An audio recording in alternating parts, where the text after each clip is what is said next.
খবরের শুরুতেই জানাবো সংবাদ শিরোনাম। নেতাজি বেঁচে থাকলে তাকেও হিয়ারিংয়ে ডাকা হতো। সুভাষচন্দ্র বসুর জন্মদিনে এই সহায়ত্ব মমতার। সরস্বতী পুজোর সকালে কলকাতার ভয়াবহ দুর্ঘটনা, ফুটপাতে উঠে গেল গাড়ি, বেপরোয়া গাড়ির ধাক্কায় আহত 3। স্বাধীনতার কৃতিত্ব একটি পরিবারকে দেওয়ার চেষ্টা, পরাক্রম দিবসে কংগ্রেসকে কটাক্ষ প্রধানমন্ত্রী মোদীর। 24 তারিখ বাড়ি ফেরার কথা, কাশ্মীরে খাদে পড়ে মৃত্যু ঝাড়গ্রামের জওয়ানের, শোকে কাতর বাবা মা। এসআইআর কেন নরম লাইন, অ্যাকশন নিতে হবে কমিশনকে, সুপ্রিম কোর্টে যাওয়ার হুঁশিয়ারি শুভেন্দুর। প্রসূন দত্ত ও সুমনদের স্মৃতিতে দৌড় প্রতিযোগিতা, পুরস্কার বিতরণে উপস্থিত প্রতিমন্ত্রী শ্রীকান্ত মাহাতো। কোন সরকারি হাসপাতালে কত বেড ফাঁকা, 30 দিনের মধ্যে ওয়েবসাইট তৈরি নির্দেশ হাইকোর্টের। বোন থেকে বউ, 2021-এর হিরণকে ভাইফোঁটা দিয়েছিলেন রীতিকা, ফাঁস ছবি কি জানাচ্ছেন প্রথম স্ত্রী অনিন্দিতা। হাওড়া থেকে যাত্রা শুরু প্রথম বন্দে মাতরম স্লিপারের, ঘণ্টা খানেকেই হাউসফুল ট্রেন। নাগরিকত্ব নির্ধারণ আমাদের কাজ নয়, সুপ্রিম কোর্টের স্বীকার নির্বাচন কমিশনের। আসছি বিস্তারিত খবরে। নেতাজি সুভাষচন্দ্র বসুর জন্মদিনে শ্রদ্ধা জানাতে গিয়ে এসআইআর ইস্যুতে ফের একবার কেন্দ্র ও নির্বাচন কমিশনের বিরুদ্ধে তীব্র আক্রমণ শোনালেন মুখ্যমন্ত্রী মমতা বন্দ্যোপাধ্যায়। মুখ্যমন্ত্রী মমতা বন্দ্যোপাধ্যায় নেতাজি সুভাষচন্দ্র বসুর প্রপৌত্র চন্দ্র বসুকে নির্বাচন কমিশনের নোটিশ পাঠানোর ঘটনায় ক্ষোভ প্রকাশ করেছেন। তিনি অভিযোগ করেছেন, বিজেপি ও কমিশন একসঙ্গে দেশের গণতান্ত্রিক কাঠামো দুর্বল করার চেষ্টা করছে। মমতার দাবি, দেশের ইতিহাসকে ইচ্ছামতো বদলে দেওয়ার চেষ্টা, স্বাধীনতা আন্দোলনের অবদানকে আড়াল করা হচ্ছে। সংবিধান প্রসঙ্গেও সরব হয়ে মুখ্যমন্ত্রী বলেন, প্রতিদিন সংবিধানের মর্যাদা ক্ষুণ্ণ হচ্ছে, যা গণতন্ত্রের জন্য উদ্বেগজনক। তিনি প্রশ্ন তুলেছেন, নামের তথ্যগত গোড়মিল দেখিয়ে নোটিশ পাঠানো হয়, তাহলে নেতাজির মতো ব্যক্তিত্ব কি রেহাই পেতেন? দিল্লিকে চক্রান্তের নগরী উল্লেখ করে মমতা অভিযোগ করেন, বাংলার বিরুদ্ধে একের পর এক ষড়যন্ত্র চলছে। তার কটাক্ষ, নেতাজি আজ জীবিত থাকলে নামের অসঙ্গতির অজুহাতে তাকেও হয়তো এসআইআর শুনানিতে হাজির দিতে বলা হতো। এসআইআর প্রক্রিয়ার রাজ্যে মৃত্যুর প্রসঙ্গ তুলে ধরে তিনি কমিশনের ভূমিকায় প্রশ্ন তোলেন। নেতাজির জন্মদিনে শ্রদ্ধা নিবেদনের পাশাপাশি ইতিহাস, গণতন্ত্র ও সংবিধানকে সামনে রেখে মমতা কেন্দ্র ও কমিশনের বিরুদ্ধে রাজনৈতিক অবস্থান স্পষ্ট করেছেন। কলকাতার উল্টোডাঙ্গা এলাকায় ঘটে গেল এক ভয়াবহ পথ দুর্ঘটনা। বেপরোয়া গতিতে ছুটে আসা একটি গাড়ি নিয়ন্ত্রণ হারিয়ে ফুটপাতের ওপর উঠে যায়। ঘটনাটি 3 জন আহত হয়েছেন। জানা গিয়েছে, তাদের মধ্যে একজনের অবস্থা অত্যন্ত আশঙ্কাজনক। তাতে দ্রুত আরজিকর হাসপাতালে ভর্তি করানো হয়েছে। পুলিশ ও প্রত্যক্ষদর্শীর সূত্রে জানা গিয়েছে যে আজ সকাল 9:30 নাগাদ কাকুরগাছির দিক থেকে উল্টোডাঙ্গার দিকে আসছিল ওই গাড়িটি। সিআইটি রোডের বিএসএনএল টাওয়ারের কাছে এসে হঠাৎ গাড়িটি নিয়ন্ত্রণ হারায়। অভিযোগ যে অত্যন্ত দ্রুত গতিতে গাড়িটি ছুটে আসছিল। ক্রসিংয়ের কাছে এসে গাড়িটি প্রথমে এক পথচারীকে ধাক্কা মারে, তারপর একটি গাছে সজোরে গিয়ে ধাক্কা খায়, তারপর ফুটপাত ধরে গাড়িটি কিছুটা এগিয়ে গিয়ে থেমে যায়। এই দুর্ঘটনার পর 3 জন আহত হয়েছেন। একজন ব্যক্তি বাস থেকে নেমে দাঁড়িয়েছিলেন, আর একজন রাস্তার ধারে বাইক নিয়ে দাঁড়িয়ে ফোনে কথা বলছিলেন, এবং তৃতীয় ব্যক্তি স্কুটি নিয়ে রাস্তায় দাঁড়িয়ে গেছিলেন। গাড়ির ধাক্কায় একজন গুরুতরভাবে জখম হয়েছেন। রক্তাক্ত অবস্থায় তাকে উদ্ধার করে তাড়াতাড়ি আরজিকর হাসপাতালে নিয়ে যাওয়া হয়। দুর্ঘটনার পরে পুলিশ গাড়ি সহ চালককে আটক করে। ঠিক কী কারণে গাড়িটি নিয়ন্ত্রণ হারিয়েছিল তা এখনও স্পষ্ট নয়। প্রত্যক্ষদর্শীদের দাবি যে গাড়ির ভেতরে এক মহিলা ও এক শিশুও ছিলেন। এই দুর্ঘটনার শহরে রাস্তা নিরাপত্তা নিয়ে নতুন করে উদ্বেগ তৈরি হয়েছিল। নেতাজির জন্মদিন পরাক্রম দিবস হিসেবে পালন করা হয়। শুক্রবার প্রধানমন্ত্রী নরেন্দ্র মোদী কংগ্রেসের প্রতি কটাক্ষ করে বলেন, 1947 সালে ক্ষমতায় থাকা ব্যক্তিরা স্বাধীনতার কৃতিত্ব কেবল একটি পরিবারকে দিতে চেয়েছিলেন।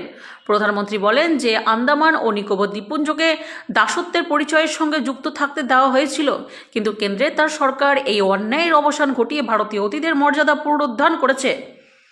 নেতাজি সুভাষচন্দ্র বসুর জন্মবার্ষিকীতে পরাক্রম দিবসে ভার্চুয়াল ভাষণে প্রধানমন্ত্রী নরেন্দ্র মোদী আন্দামান ও নিকোবর দ্বীপপুঞ্জের স্বাধীনতা চেতনার গুরুত্ব তুলে ধরেন। তিনি জানান, দ্বীপপুঞ্জের রাজধানীর পোর্ট ও ব্লেয়ার এখনও শ্রী বিজয়ানগরপুরম নামে পরিচিত, যা স্বাধীনতার ধারায় অবিচ্ছেদ্য প্রতীক।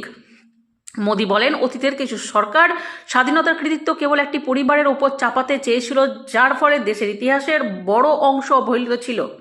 প্রধানমন্ত্রী উল্লেখ করেন, দ্বীপপুঞ্জে মুক্তিযোদ্ধাদের নির্যাতন ভারতীয় স্বাধীনতার সংকল্পকে আরও শক্তিশালী করেছে। নেতাজির প্রতি শ্রদ্ধা জানিয়ে তিনি বলেন, ভারত এখনও শক্তিশালী ও সক্ষম জাতি হিসেবে প্রতিরক্ষা খাতে স্বনির্ভর হচ্ছে। অপারেশন সিন্দুরের উদাহরণ দিয়ে মোদি জানান, সশস্ত্র বাহিনী আধুনিককরণের মাধ্যমে শক্তিশালী হচ্ছে এবং প্রতিরক্ষা রফতানি 23,000 কোটি টাকার বেশি হয়েছে। ব্রহ্মস ক্ষেপণাস্ত্র ভারতে তৈরি অস্ত্র আন্তর্জাতিকভাবে স্বীকৃতি পাচ্ছে।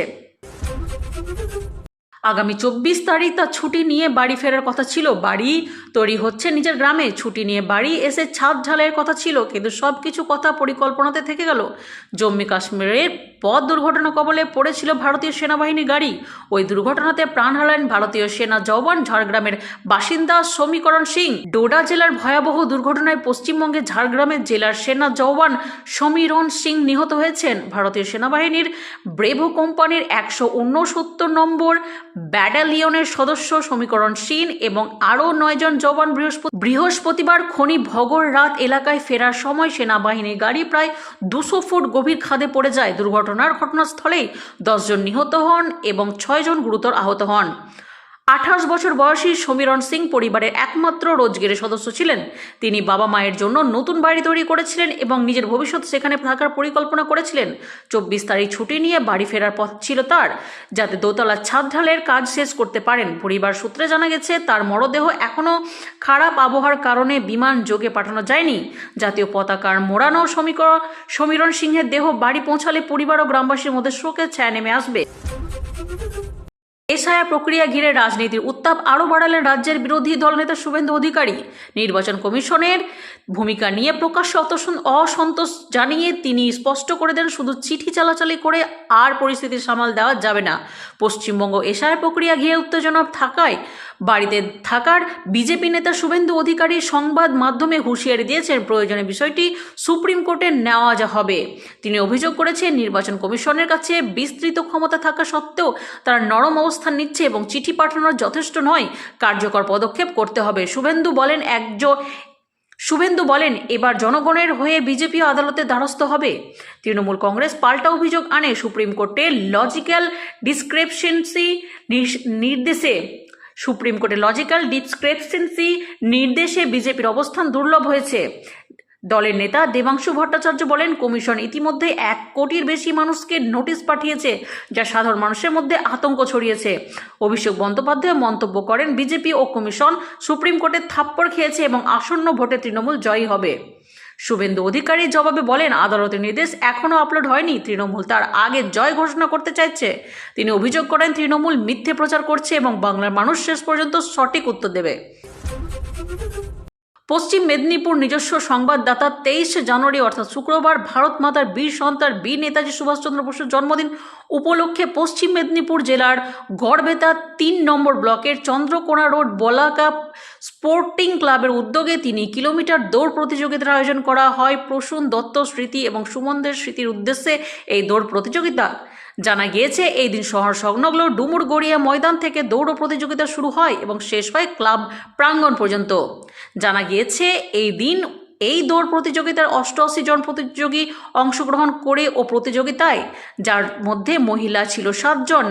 এই দিন ক্লাব প্রাঙ্গণে ছেলে ও মেয়েদের মধ্যে প্রথম, দ্বিতীয় ও তৃতীয় স্থান অধিকারীকে পুরস্কার তুলে দেওয়া হয়।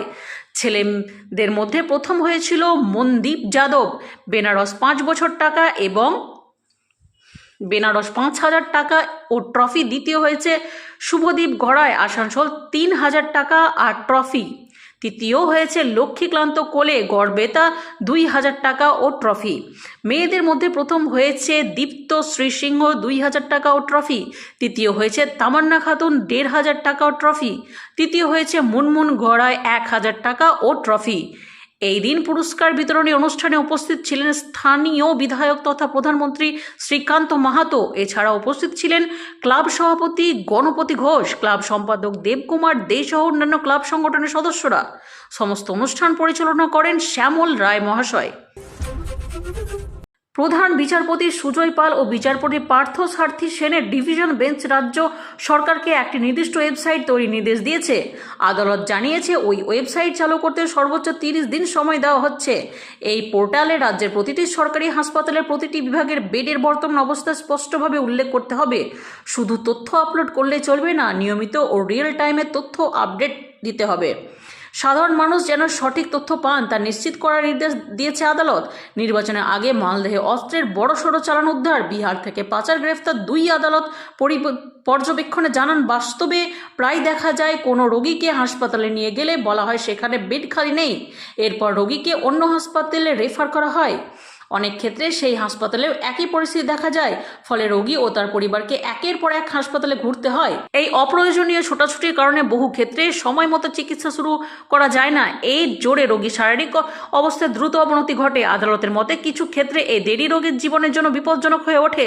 এই সমস্যা দূর করতে হাইকোর্টের এই নির্দেশ। নতুন ওয়েবসাইট চালু হলে কোনো মুমূর্ষু রোগীকে নিয়ে হাসপাতালে যাওয়ার আগে অনলাইনে দেখে নেওয়া যাবে কোথায় বেড ফাঁকা রয়েছে। এতে সময় বাঁচবে এবং দ্রুত চিকিৎসা শুরু করা সম্ভব হবে। উল্লেখ্য, করোনাকালে সরকারি হাসপাতালগুলিতে বেডের তথ্য নিয়ে স্বচ্ছতা আনার দাবি উঠেছিল। সেই সময় স্বাস্থ্য ও পরিবার কল্যাণ দফতরের ওয়েবসাইটে বেড সংক্রান্ত তথ্য প্রকাশ করা হয়েছিল। এবার সেই ব্যবস্থাকে আরও কার্যকর ও স্থায়ী রূপ দিতে চাইছে আদালত। বিজেপি বিধায়ক ও অভিনেতা হিরণ চট্টোপাধ্যায়ের ব্যক্তিগত জীবন ঘিরে নতুন করে বিতর্ক শুরু হয়েছে। গত বুধবার রাতে তার দ্বিতীয় স্ত্রী ঋতিকা গেরি সোশ্যাল মিডিয়ায় তাদের সম্পর্ক নিয়ে একটি পোস্ট করেন। সেখানে তিনি দাবি করেন গত 5 বছর ধরে তাদের সম্পর্ক রয়েছে, যদি এই পোস্ট 24 ঘন্টার মধ্যেই মুছে ফেলা হয়। আর এর মধ্যেই সামনে এসেছে একটি পুরনো ছবি, যেখানে দেখা যাচ্ছে ঋতিকা হিরণকে ভাই ফোঁটা দিচ্ছেন। আর সেই ছবি ঘিরেই প্রশ্ন তুলছেন হিরণের প্রথম স্ত্রী অনিন্দিতা চট্টোপাধ্যায়। তার দাবি যে 2021 সালের নভেম্বর মাসে যদি ঋতিকা হিরণকে ভাইফোঁটা দিয়ে থাকেন, তাহলে তাদের 5 বছরের প্রেমের সম্পর্ক কীভাবে সত্য হয়। অনিন্দিতার বক্তব্য যে ছবিটি হিরণের খড়গপুরের বাড়িতেই তোলা। তার কথায় ভাই হিসেবে ভাইফোঁটা দেওয়ার পরে আবার সেই ব্যক্তিকে বিয়ে করে অত্যন্ত লজ্জাজনক। বিষয়টা ভাবতেই কেমন অস্বস্তি লাগছে। অনিন্দিতা জানিয়েছে যে গত কয়েক বছর ধরে হিরণ নিয়মিত খড়গপুর এবং কলকাতার বাড়ির মধ্যে যাতায়াত করতেন। তাদের মধ্যে সম্পূর্ণভাবে যোগাযোগ বিচ্ছিন্ন কখনো ছিল না। এমনকি 2024 সালে তারা বিদেশ সফরেও গিয়েছিলেন বলে দাবি অনিন্দিতার। সেই সময় প্রথম ঋতিকার সম্পর্কে কানাঘুষো শুনেছিলেন তিনি। তবে তখন হিরণ তাকে বলেছিলেন যে ঋতিকা নাকি তাকে ভয় দেখাচ্ছেন। স্বামীর কথায় বিশ্বাসও করেছিলেন প্রথম স্ত্রী। তবে সম্পর্ক যে একদমই মসৃণ ছিল না সেটা অস্বীকার করেছেন অনিন্দিতা। তার অভিযোগ যে এই কয়েক বছরে তার ও তার মেয়ের ওপর মানসিক চাপ ও অনেক অত্যাচার হয়েছে। যদিও এত কিছু বিতর্কের মাঝেও এখনও পর্যন্ত প্রকাশ্যে কোনো প্রতিক্রিয়া দেননি হিরণ চট্টোপাধ্যায়। এখন তিনি কোথায় আছেন তা নিয়ে উঠতে শুরু করেছেন নানা রকমের প্রশ্ন। হাওড়া থেকে যাত্রা শুরু হাওড়া কামাখ্যা বন্দে ভারত স্লিপার ট্রেনের। শুক্রবার সন্ধ্যে 6:20 নাগাদ হাওড়া স্টেশনের 6 নম্বর প্ল্যাটফর্ম থেকে আধুনিক এই ট্রেনকে যাত্রা শুরু হয়। এদিকে এই ট্রেনটির রিজার্ভেশন শুরু হওয়ার ঘণ্টা খানেকের মধ্যেই বাজিমাত। সবকটি আসন রিজার্ভ হয়ে যায় বলেই রেল কর্তৃপক্ষ সূত্রে খবর। সুতরাং অত্যাধুনিক প্রযুক্তিতে মোড়ায় ট্রেনের হাত ধরে বাড়ছে ভারতীয় রেলের আয়ও। গত 17 জানুয়ারি মালদা টাউন স্টেশন থেকে ভারতের প্রথম বন্দে ভারত স্লিপার ট্রেনে উদ্বোধন করেন প্রধানমন্ত্রী নরেন্দ্র মোদী। 16 কোচের ট্রেনটি সম্পূর্ণ শীততাপ নিয়ন্ত্রিত। 16টি কোচের মধ্যে 11টি এসি 3 টায়ার, 4টি এসি 2 টায়ার এবং একটি ফার্স্ট ক্লাস এসি কোচ থাকবে। একসঙ্গে 800রও বেশি যাত্রী যাতায়াতের সুবিধা রয়েছে। শুধু তাই নয়, কবচ, এমার্জেন্সি, টক ব্যাংক সিস্টেমের মতো অত্যাধুনিক সমস্ত পরিষেবাই রয়েছে ট্রেনে। অত্যাধুনিক এই ট্রেনটির খাবার খরচ সহ থার্ড এসির ভাড়া 2300 টাকা, সেকেন্ড এসির জন্য 3000 টাকা, ফার্স্ট এসিতে যাতায়াত করতে 3600 টাকা খরচ পড়বে যাত্রীদের। দীর্ঘ এই যাত্রাপথে মোট 13টি স্টেশনে দাঁড়াবে হাওড়া।